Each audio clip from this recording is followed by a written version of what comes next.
Next बात करते हैं जो हमने पढ़ा अभी श्वसनक ज्वर का जो आयुर्वेदिक पार्ट है उसकी बात करते हैं।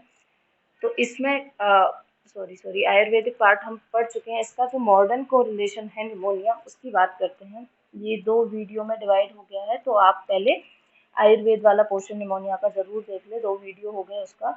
तो चलिए इसका मॉडर्न कोरिलेशन पढ़ते हैं निमोनिया का, या फिर जो हमने अभी श्वसनक ज्वर देखा है उसका मॉडर्न कोरिलेशन क्या है। निमोनिया निमोनिया क्या है, इन्फेक्शन ऑफ डिस्टल एयरवे, यानी कि अगर डिस्टल एयरवे कौन सा है, सबसे दूर वाला एयरवे कौन सा है, एल्वोलाई। एल्वोलाई के अंदर अगर आपको इन्फेक्शन देखने को मिलता है तो वो मेनली कौन सी डिजीज होती है, pneumonia. Pneumonia it is a defined as a acute inflammation of lungs and consolidation, यानी कि सॉलिडिफिकेशन ऑफ लंग्स। तो निमोनिया में मेनली क्या होता है, लंग्स के अंदर इन्फ्लामेशन शुरू होता है, इन्फ्लामेशन धीरे धीरे बढ़ता जाता है, उसके बाद जो एल्वोलाई हैं वो सॉलिड हो जाती हैं या कंसोलिडेट हो जाती हैं। ठीक है, तो निमोनिया में 2 मेन काम होंगे, एक तो इन्फ्लामेशन होगा, दूसरा इसका कंसोलिडेशन होगा। ट्रांसमिशन क्या है, किस वजह से निमोनिया फैलता है, तो एस्पिरेशन के द्वारा या इनहेलेशन के द्वारा। ठीक है, तो कोई भी जो इसके पॉजिटिव एजेंट है उनके एस्पिरेशन या इनहेलेशन के द्वारा जो निमोनिया है वो फैलेगा। इटियोलॉजी जब बात करें तो 2 टाइप की इसकी इटियोलॉजी होती है, एक तो प्राइमरी निमोनिया की और एक सेकेंडरी निमोनिया की। प्राइमरी निमोनिया में क्या होता है कि जो भी कोई पॉजिटिव एजेंट है उसका डायरेक्ट इनहेलेशन कर लिया उसकी वजह से, जैसे कि स्ट्रेप्टोकोकस निमोनिया इसका पॉजिटिव एजेंट रहेगा, माइकोप्लाज्मा भी निमोनिया करेगा, स्टेफाइलोकोकस, इनके इनहेलेशन और एस्पिरेशन से जो होने वाला निमोनिया है उसको हम प्राइमरी निमोनिया कहते हैं। सेकेंडरी निमोनिया के कॉज क्या रहते हैं, एक्यूट ब्रोंकियोपनिया या एस्पिरेशनल निमोनिया है पहले से किसी पर्सन को, या ब्रोंकियोपनिया है, तो उन पर्सन को जो निमोनिया होगा वो क्या होगा, सेकेंडरी निमोनिया कहलाएगा। या हॉस्पिटल एक्वायर्ड हो सकता है, जैसे अच्छा खासा व्यक्ति था, हॉस्पिटल किसी और दूसरे काम से गया लेकिन वहां से डिजीज लेके आ गया, यानी कि नोजोफोमियल भी निमोनिया जो है वो कॉज हो सकता है। साइट ऑफ निमोनिया क्या रहती है, मेनली जो है ये राइट लंग में देखने को मिलता है, और इसमें जो है ट्रेकिया भी इन्वॉल्व रहती है। तो अगर हम दोनों लंग्स की बात करें राइट और लेफ्ट में, तो उनमें भी राइट लंग में ये ज़्यादा कॉमनली देखने को मिलता है। पैथोलॉजी की जब बात करते हैं तो निमोनिया जो होता है उसके अंदर एल्वियोलाई इन्वॉल्व रहती है। इसकी 4 स्टेज रहती हैं। सबसे पहले क्या होता है, कंजेशन होता है। कंजेशन में क्या होगा कि जो एल्वोलाई की तरफ जो ब्लड सर्कुलेशन होने वाला है वो क्या हो जाता है, इंक्रीज हो जाता है। अब जैसे जैसे ब्लड सर्कुलेशन इंक्रीज होगा तो जो बैक्टीरिया इनहेल किया है वो ज़्यादा क्वांटिटी में मल्टीप्लाई करके वहाँ पहुँचेगा उस एरिया में। तो जैसे ही कंजेशन शुरू होगा इस बैक्टीरिया की वजह से ब्लड फ्लो इंक्रीज हो जाएगा, ब्लड सर्कुलेशन इंक्रीज हो जाएगा और बैक्टीरिया भी इंक्रीज हो जाएगा। जैसे ही बैक्टीरिया इंक्रीज होगा वो एल्वोलाई में एंटर करेगा, एल्वोलाई में एंटर करके क्या करेगा, एल्वोलाई के अंदर इडिमा करेगा और वहाँ पर धीरे धीरे पस का फॉर्मेशन होगा, क्योंकि क्या हो रहा है, इन्फ्लामेशन हो रहा है। तो वहाँ पस सेल आपको पॉजिटिव देखने को मिलेंगी। सेकेंड जो स्टेज होती है वो होती है इसकी रेड हेपेटाइजेशन। इसके अंदर क्या होगा, धीरे धीरे उस लंग्स का या एल्वोलाई का कंसोलिडेशन या सॉलिडिफिकेशन आपको देखने को मिलेगा। ठीक है, और इसके अंदर होता क्या है, नंबर ऑफ आरबीसी जो होता है, क्योंकि ब्लड सर्कुलेशन बढ़ रहा है कंजेशन की वजह से, तो सेकेंड एंड थर्ड डे जब आप उस कंसोलिडेट एरिया को देखोगे तो वहाँ पे आपको आरबीसी जो है मैक्सिमम मिलेगी, क्योंकि अगर किसी जगह बैक्टीरिया रह रहा है तो जाहिर सी बात है उसको भी न्यूट्रिशन चाहिए, इसके लिए वहाँ की ब्लड सप्लाई क्या हो जाती है, इंक्रीज हो जाती है।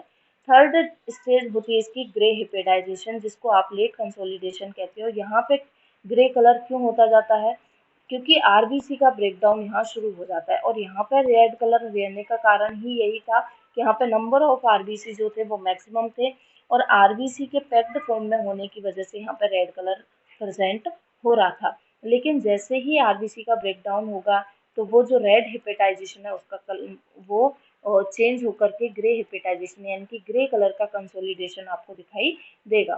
फोर्थ स्टेज आती है रिजोल्यूशन, यहाँ पे ये धीरे धीरे क्या होने लगेगा, ठीक होने लगेगा।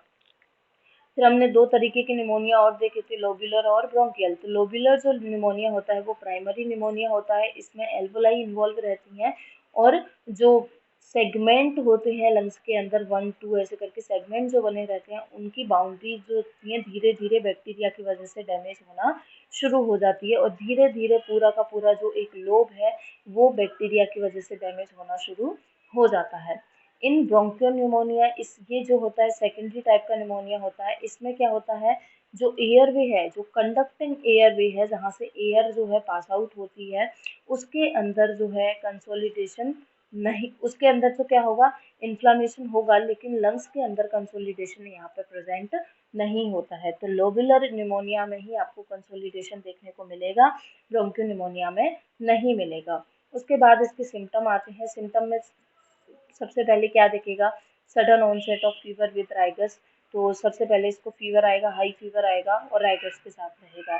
एट द फर्स्ट, जैसे ही इसका शुरू होगा, धीरे धीरे सबसे पहले जो इसको स्पुटम होगा वो बहुत कम म्यूकोइड होगा, लेकिन बाद में वो उसमें जो म्यूकस निकलेगा वो रस्टी और प्यूरिलेंट होता जाएगा। जो पहला स्पुटम होगा, जो पहली बार जैसे अभी ऑनसेट हुआ ही है, तो इसके स्पुटम में जो है वो ज़्यादा म्यूकस नहीं निकलेगा, वेरी लेस होगा म्यूकॉइड, है ना। और धीरे धीरे जो होता है, जो उसका म्यूकॉइड है, म्यूकस है, वो रस्टी या प्यूरिलेंट होता जाएगा। इस पर्सन को सीवियर प्लूराइटिक चेस्ट पेन होगा। क्यों होगा, क्योंकि बैक्टीरिया की वजह से इसके अंदर जो प्लूरिसी है उसकी भी कंडीशन आपको देखने को मिलेगी। इसकी वजह से ट्रिगर पेन होगा, जो ट्रिगर चेस्ट पेन इसके अंदर होगा। ब्रीदिंग इज रैपिड, धीरे धीरे ब्रीदिंग रैपिड होगी, क्योंकि ज़्यादातर एल्वोलाई हैं वो कंसोलिडेट होती जा रही हैं, ठीक है, लेकिन बॉडी अपनी होम्योस्टेसिस को मेंटेन करने की कोशिश करेगी, इसलिए रेस्पिरेटरी रेट इसकी क्या हो जाएगी, तेज हो जाएगी, रैपिड हो जाएगी। तो breathing is rapid and shallow when pleural pain is present. जैसे ही जब भी इसको पेन का जो इम्पल्स आएगा, उस टाइम पर ब्रीदिंग और इसकी क्या हो जाएगी, रैपिड हो जाएगी, पल्स भी इसकी रैपिड हो जाएगी, और इसकी चेस्ट में आपको कंसोलिडेशन के साइन देखने को मिलेंगे एग्जामिनेशन करने पर। इन्वेस्टिगेशन में आप क्या करोगे, इन्वेस्टिगेशन में न्यूट्रोफिल ल्यूकोसाइटोसिस का पता लगाओगे ब्लड टेस्ट करके, एक्सरे करवाएंगे इसका, तो कंसोलिडेशन की वजह से एक्सरे कैसा आएगा, ओपेक आएगा। आपको सीवीसी काउंट करवाना है, स्पुटम टेस्ट करवाना है, क्योंकि इसका स्पुटम बाद में जाके कैसा आएगा, म्यूकोइड आएगा, रस्टी आएगा, प्यूरिलेंट आएगा। एलर्जी टेस्ट करवाएंगे बैक्टीरिया को जो है ऑब्जर्व करने के लिए। ब्लड कल्चर करवाना है, ईएसआर करवा सकते हैं।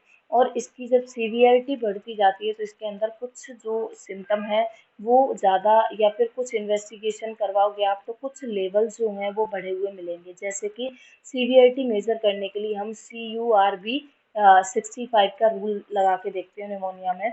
तो C फॉर कन्फ्यूजन, कन्फ्यूजन क्यों रहेगा पर्सन को, क्योंकि उसकी रेस्पिरेटरी रेट नॉर्मल नहीं है, ऑक्सीजन लेवल बॉडी के अंदर नॉर्मल नहीं है, ब्लड फ्लो भी प्रॉपर नॉर्मल नहीं है, इसलिए पर्सन जो है प्रलाप वाली कंडीशन में, मोह वाली कंडीशन में आपको देखने को मिलेगा। जब भी आप निमोनिया के पेशेंट का क्रोनिक स्टेज में जाके सीरम यूरिया करवाते हो, तो उसका सीरम यूरिया 40 mg से भी कई गुना ज़्यादा बढ़ा हुआ देखने को मिलेगा।